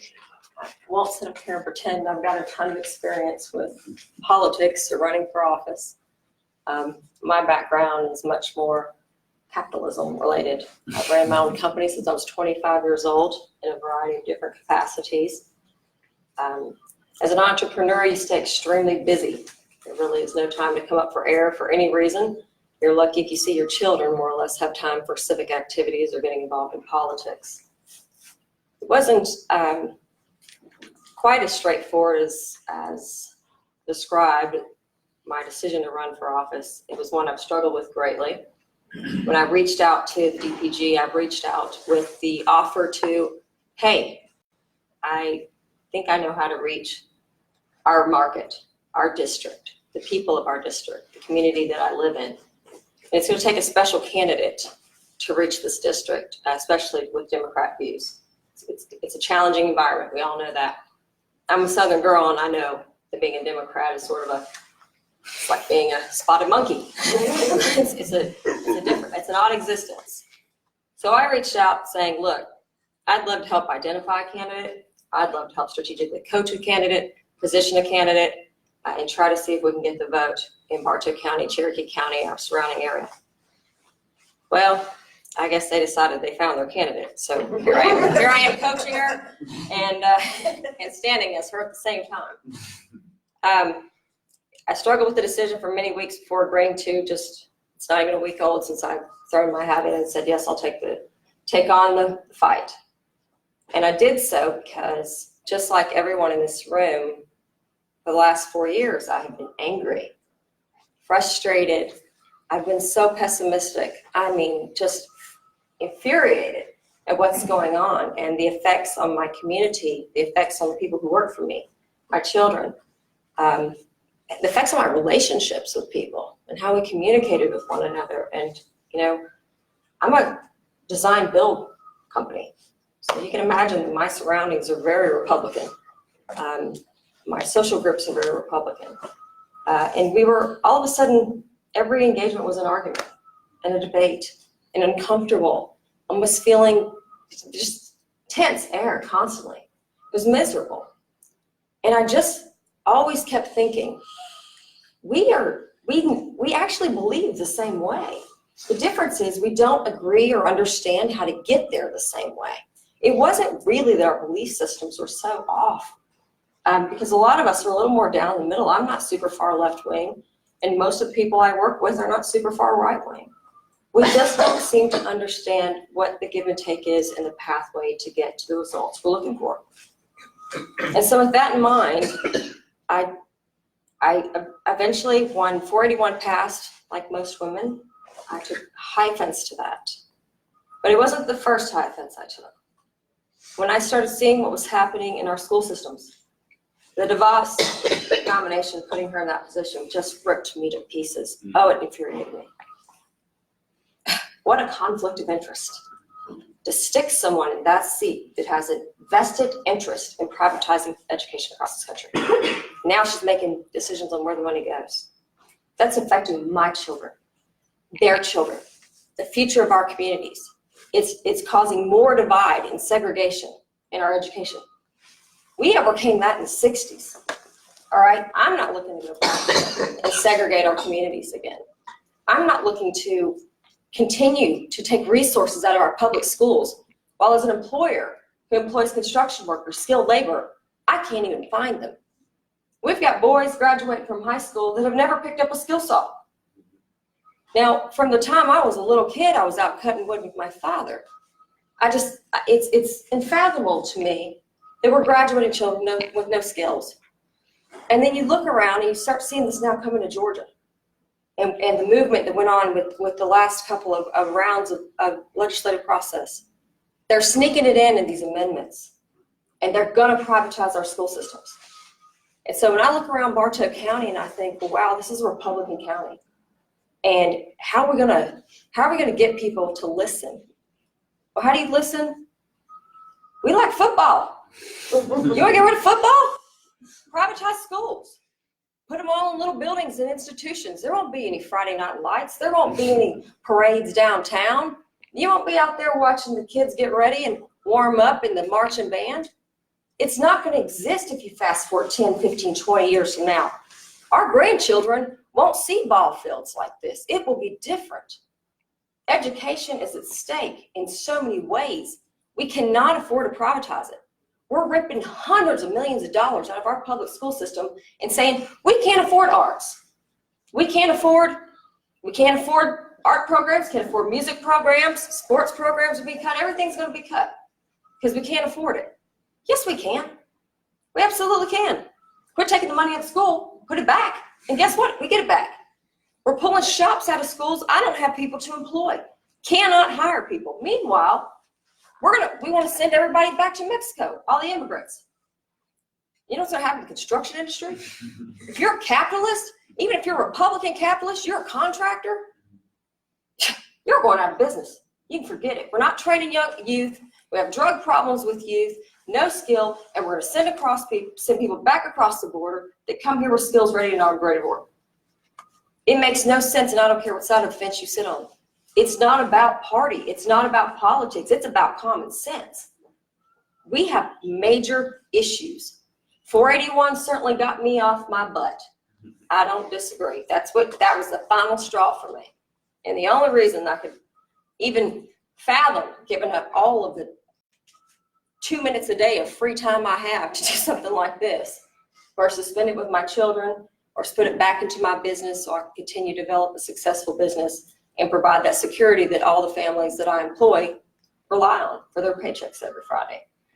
This was a huge decision, but I knew whenever I made the offer to be a support candidate, a support of a candidate, I knew it was going to take a special candidate in this district to try to get people to sit down and have a conversation that has nothing to do with party, but absolutely everything to do with what affects you every day in these decisions. And we've got to get people down there in office that don't have special interests. I mean, there isn't much money involved in this. For the amount of time that you're going to give up, you better get your business stable first because you're going to go hungry. It's going to get rough. There's not much money for the time you've got to spend down there doing it. But we are going to have to find the people that we can put in office down there that are willing to make those sacrifices with no upside to gain. And these bills that are being passed in the Golden Dome are all being passed with agendas. Every last one of them. There's stuff being buried everywhere. It's all in there. And my background before contracting has absolutely nothing to do with politics either. But I came out of the financial industry. I got my Series 7 license, started investing money right before the 2001 tech crisis. Boy, I came out of the gate right. Quick enough to invest all my family and friends' business, or money, not their businesses, and start losing it right away. Really great for a young broker that just wanted to be on Wall Street. But it taught me a lot about why it happened. You had to figure out why it happened because I had to go back and explain it. I mean, was I just young and dumb and a rookie and didn't know? Well, no, everybody was losing their money. Well, how come everybody was losing their money? We've got experienced investors all over the place. What in the world happened here? And it put me on a different point of view when it came to my career. I started questioning every product, every investment that came before my desk before I put money in it. And I built a strong career for many years, became a retirement plan specialist, invested money, and managed retirement plans for some of the biggest companies in the country. I built a consulting practice that was unique in compliance and ethics as it relates to retirement plans. Did a lot with the unions, worked on a lot of ethical projects with the unions. Now 2008 comes. 2008, what happened? Same thing happened again. Now the plans that I managed and had to say over fared all right. Some of them didn't. And I started wanting to know why. What did we do wrong? Started digging deeper beneath all the layers of sheets because an investment is a layer of products. It goes on. It's a spider web of products. It reinvests. It goes sideways. The most complex, ridiculous things you've ever seen. By design. It's absolutely by design. So when I was up there speaking about what happened, where it happened, why couldn't we identify it? Why was it buried so deep? Next thing I know, the plaintiff's bar came calling, and I became a witness and testified in some of the biggest cases that came out of the Wall Street crisis of 2008, and I testified for 4 years. If you look at a lot of them, my name is somewhere in them.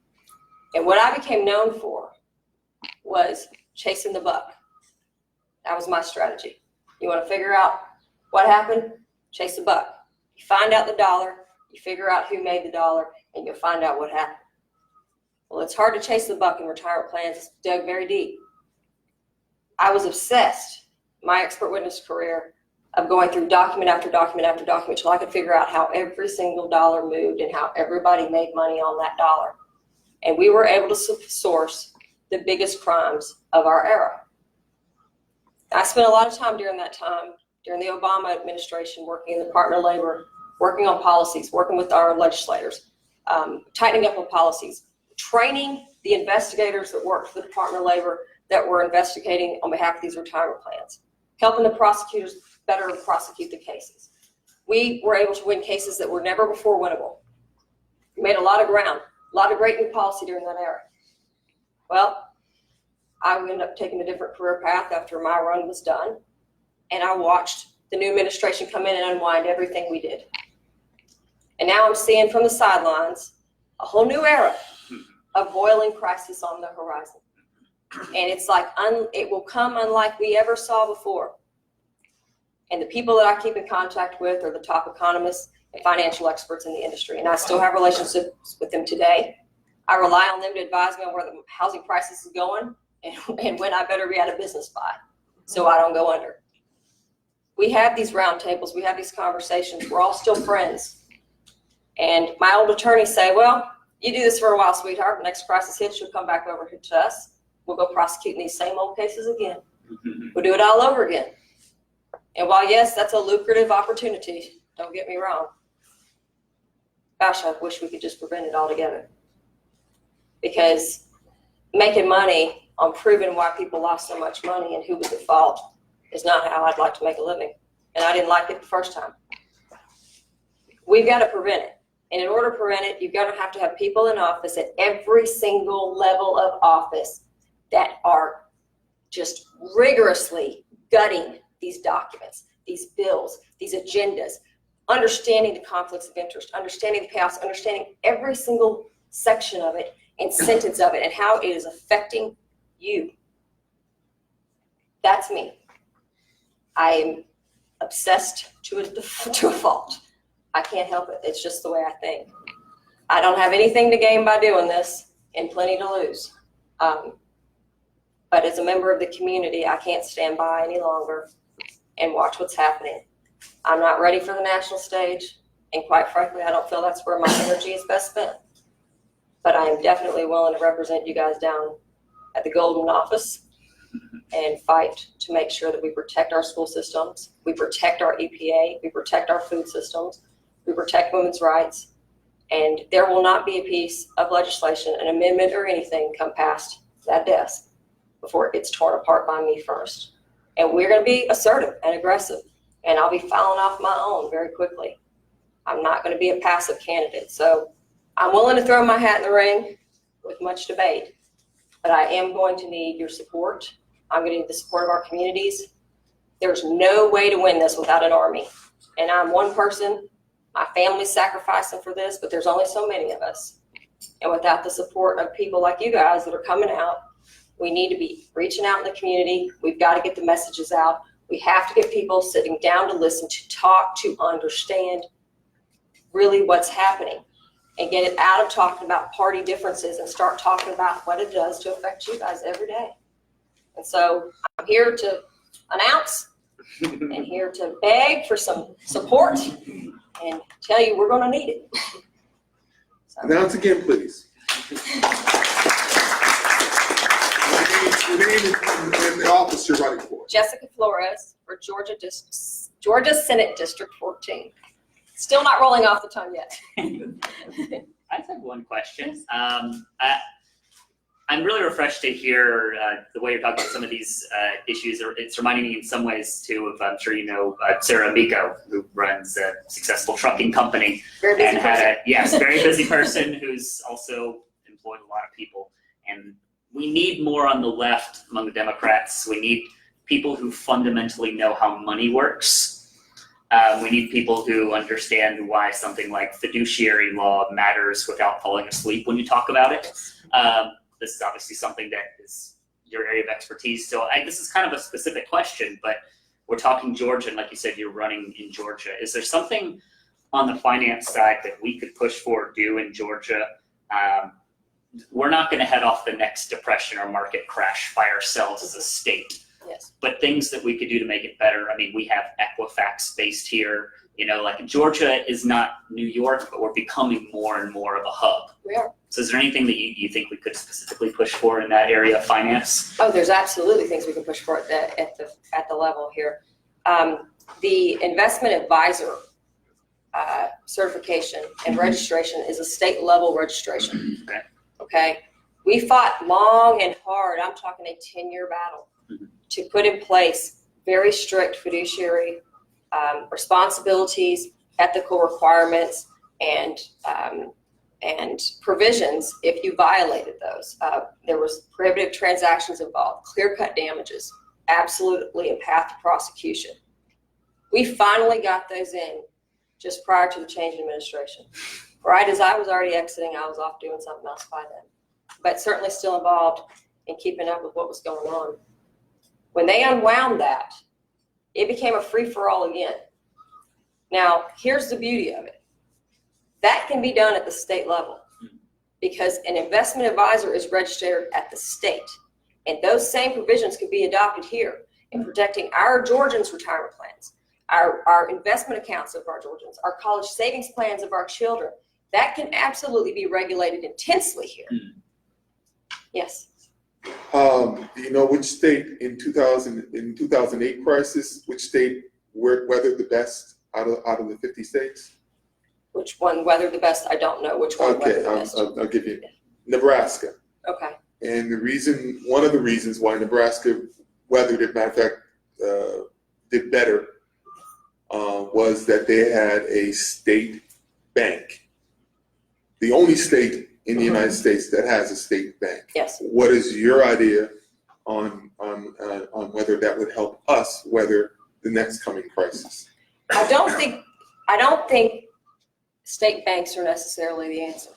I think we've got to make sure that we can continue in an environment of community banks. I'll tell you, this can go, you look how much Wells Fargo has grown and sucked up, and you look at the merger that just went on with BB&T and SunTrust. Mergers of banks creating these monster powerhouses are the future to do. It is the direct pathway. It's impossible to regulate them. When you do sue them and you win $500 million against them, which we've done more than once. I was involved in the Wells Fargo case, the Bank of America case, 2 Bank of America cases, SunTrust case. I was a testifying expert on every one of those cases. It does not matter how much money you win. It's a cost of doing business. That's taxes, baby. $500 million, pay it off because we made billions doing it. There's no motivation to stop. And as long as we keep letting these banks get bigger, then every time we file a lawsuit, they file in their lawyers and they're just paying taxes for their crimes and they're not changing anything. We've got to keep the banks more private and we need to keep them more separated and we've got to stop the over amount of mergers. We have to reduce the mergers. Wouldn't that play back into why do we have our state accounts in, I don't know, was it Wells Fargo? Private institutions. Yeah, why are our institutions all based upon what Wells Fargo will do for the state or Bank of America, I forget which one has control over this state, rather than having our own bank and making our own money work for us, which is what the Nebraskans did and have been doing for years. And it's their little secret, basically. It's what California was trying to do, but of course, Wells Fargo put the kibosh on it out there. But what they're doing, there are. My question was, why not state bank? Wouldn't that be much simpler? If it worked for Nebraska, why wouldn't it work here? It would work here. It's just expensive to run. Although I recently was looking at some of the numbers and what our new governor is paying his financial people. Well, we are paying. Oh, buddy, yeah, sure, sign me up for that. I mean, $1 million a year salary to advise. I mean, when you've got plenty of very credible financial managers out there that could do it for pennies on the dollar, we are overpaying. The concern that I would have in Georgia, and I don't know enough about Nebraska and their culture up there, but I do know enough about Georgia, and I can tell you my concern with already what I'm watching and the way the governor's spending money on financial specialists for his own private cabinet. If we didn't have where that bank was highly scrutinized on an independent basis, there's no telling what would happen to our investments. Well, we're not talking about we're getting into an argument about how a bank would be set up. Yeah. But it would have to be structured in such a way. Any state bank that I'm talking about is under state control. Yeah. Would be highly regulated, highly scrutinized. And of course, all the profits coming in would have to be auditable. Yeah. Which is the main problem we have with our state government right now. Well, and we can audit these banks now. The difference is we're not exercising those rights, and we are going to need. There needs to be tighter lawmaking in the way in which money is managed in this state, and who's liable for those decisions and those advisements. And I certainly have plenty of ideas and lots of background of writing policy on that, and a lot of resources in that regard. And I think we need to move in that direction. Whether or not the state bank is the right, I think we have to examine it. You have to examine it from a financial perspective because there are independent financial institutions that can handle money for a very inexpensive, and house that money quite inexpensively. So there are opportunities out there. We're doing Wells Fargo because Wells Fargo is the big behemoth and Wells Fargo plays the game. And they play it better than anybody. And Wells Fargo shouldn't be handling our money, I'll tell you that. And we definitely don't need people making $800,000, $900,000, $1 million to advise Wells Fargo, who's also people are making millions of dollars handling money. There's too many layers of millions of dollars that are being spent on people with no accountability for our finances And it's our dollars. it's really in our dollars. That's our dollars. We're blowing our dollars. Meanwhile, we can't afford to put it in the school system. Meanwhile, we can't afford to have community programs. I mean, there's just too many issues, but it's a complicated issue. It's one that I absolutely, definitely plan to dive into. I'm going down there looking for the money, and I'm going to find out how they're spending it. Awesome. All right. One last question here, yes. I put my money into credit unions. Is that any better?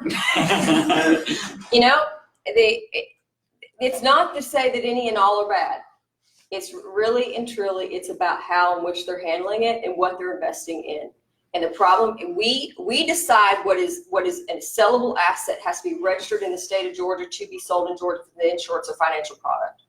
But we don't have strong enough scrutiny happening before that product can be sold in Georgia, which we do not, and it's not just Georgia, it's across the states. But there's not strong enough scrutiny. But the problem is, it's not that your advisor may be doing anything wrong for you. They just don't know. And I used to be that advisor. I didn't know. My people said, hey, sell this. It's good for this reason, good for that reason. And I didn't know enough to ask the questions. It wasn't until I was forced to figure out what went wrong. And I was one of those weird anomalies that, quite frankly, was just told I didn't like holding down a job because I argued over everything.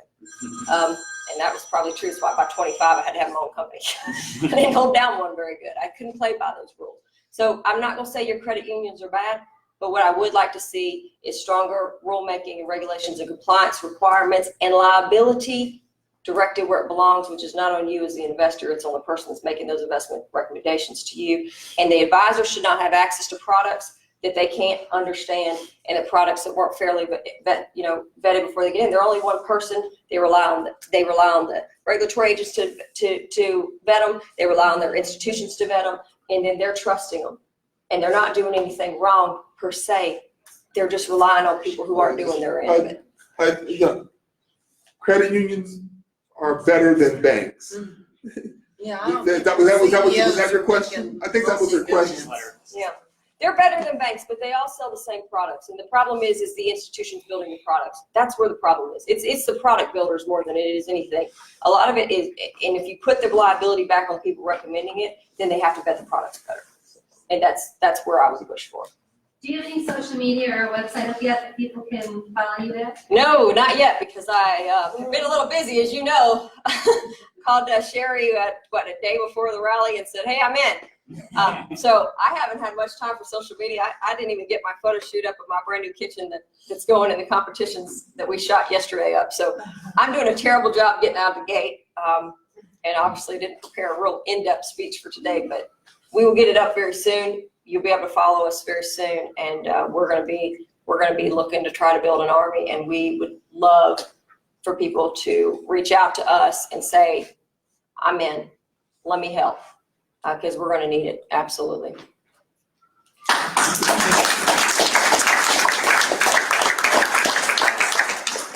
We're going to stay, if it's okay, a little bit